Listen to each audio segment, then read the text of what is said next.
The sound of a gunshot cracked the dawn so hard it just about rattled my soul before I'd even rubbed the sleep out of my eyes.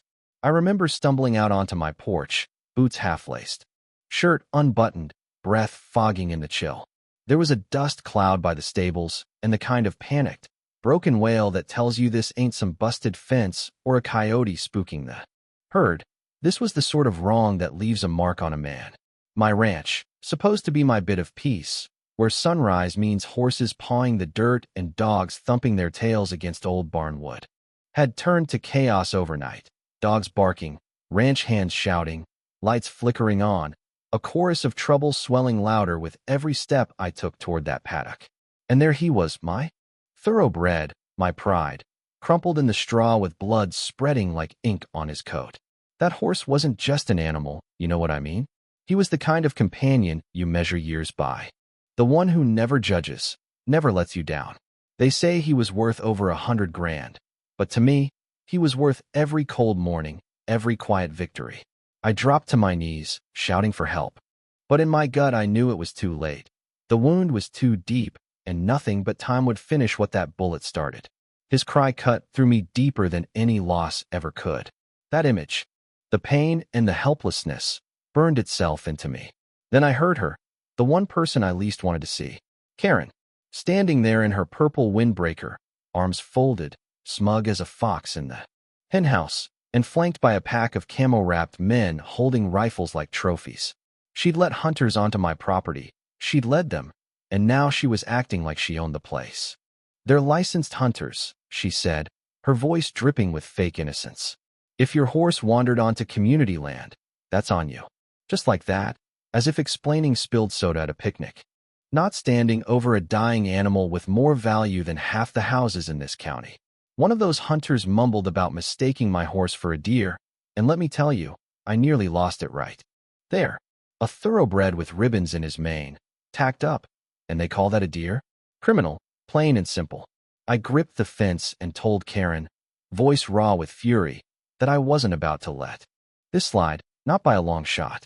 But she just shrugged and smirked, like this was all just a game. Sheriff got there late. Hunters already vanished.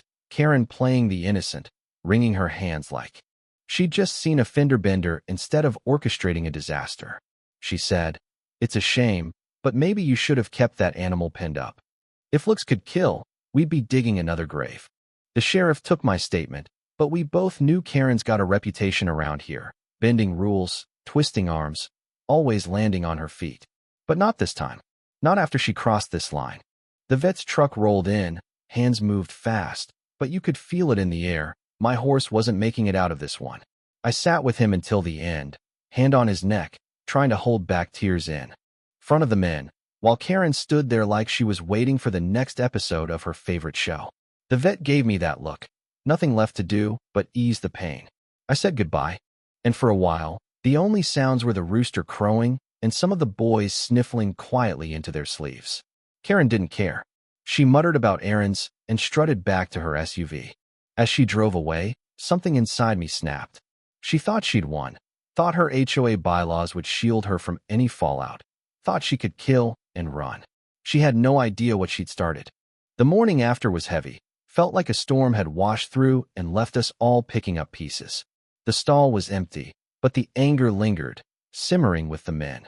We buried my horse on the ridge, where he'd run wild as a colt. Neighbors and trainers came by, not for the spectacle, but because that animal had made his mark.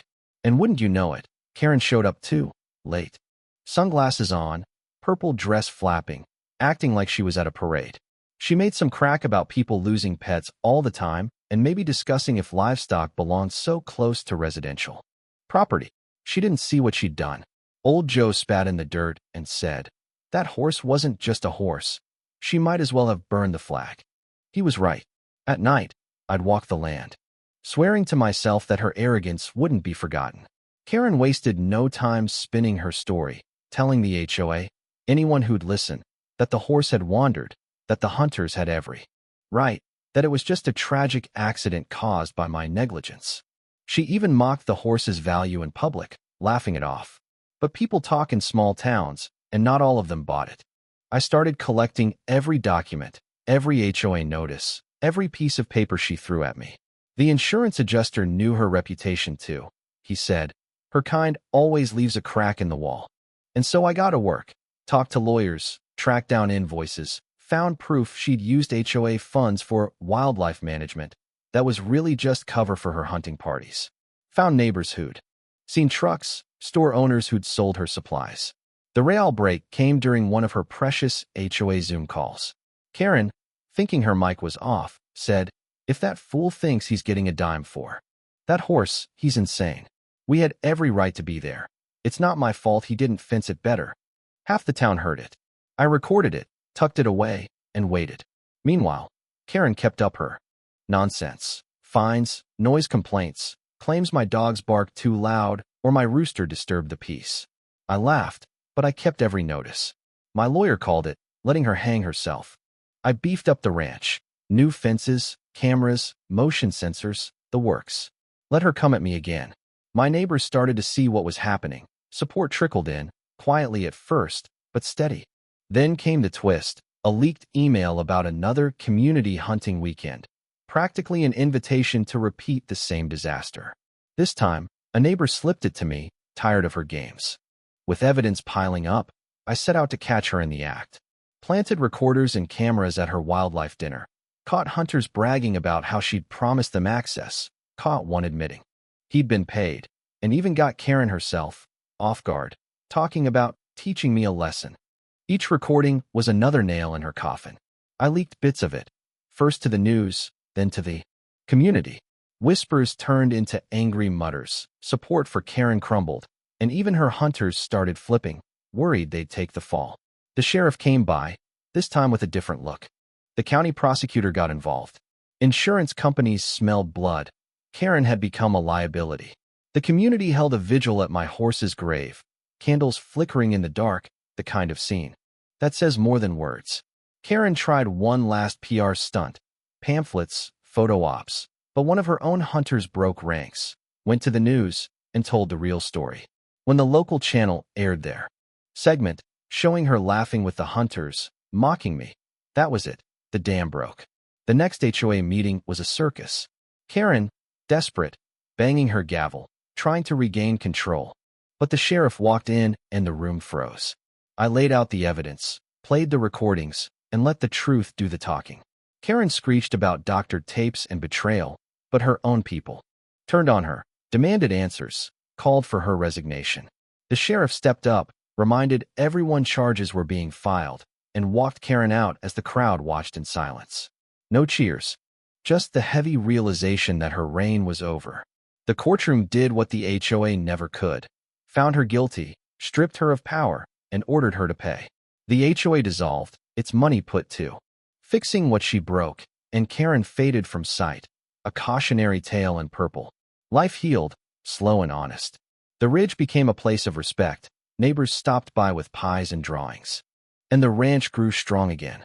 I brought in a new horse, young and spirited, not to replace what I'd lost, but to remind me life keeps moving. Karen tried to start over elsewhere, but her name was just a punchline now, a warning to anyone who thinks rules bend for them. Some nights, I sit out with a glass, remembering how close I came to letting anger rule me. But I didn't let her lies win. Justice took time, and it took patience, but it came, as sure as sunrise over these hills.